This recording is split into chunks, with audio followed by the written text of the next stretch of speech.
À Meusnes, dans le Loir-et-Cher, les Cadars cultivent 30 hectares de vignes en famille depuis 6 générations.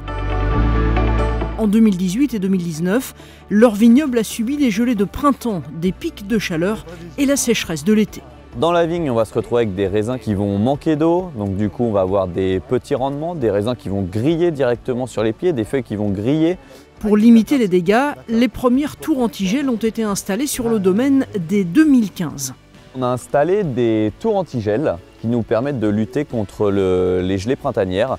Donc ça a un coût, mais ça nous permet d'être sûr de récolter des raisins au mois de septembre. C'est donc pour faire face à ces changements climatiques brutaux que Michel Badier, expert viticole à la Chambre d'agriculture du Loir-et-Cher, a monté le projet Climenvie.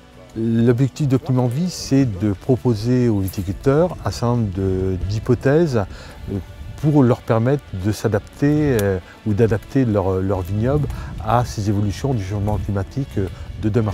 Bonne journée, à bientôt. Climenvie, c'est d'abord la collecte d'infos pendant 4 ans sur 3 domaines viticoles pilotes en région Centre-Val de Loire. Chinon, Sancerre et donc ici à Meusnes. Pluviométrie et hausse des températures, ces données précises, fiables, seront ensuite compilées et décryptées. Et les vignes qu'on va planter cette année, ça sera notre matériel de travail dans 20, 30, 40 ans. Et donc on se pose beaucoup de questions sur le type de cépage, de porte-greffe qu'on va pouvoir planter.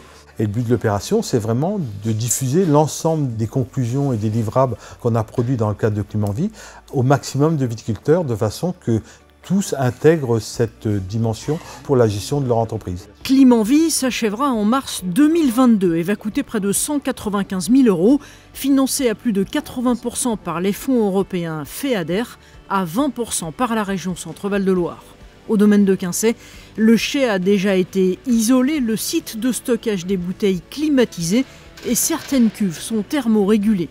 Mais les conclusions de Climenvie permettront d'aller plus loin. On est déjà en train de penser à comment faire pour avoir de la main-d'œuvre la nuit et aussi investir dans des cuves qui vont nous permettre de garder la qualité de la vendange. Le fait d'anticiper et de se poser les bonnes questions sur les prochains investissements pour réfléchir à long terme, 20, 30, 40 ans, va être très important. Et Benoît Cadar en est convaincu, l'avenir du domaine, créé il y a plus d'un siècle, dépendra en grande partie des décisions prises dans les 5 prochaines années.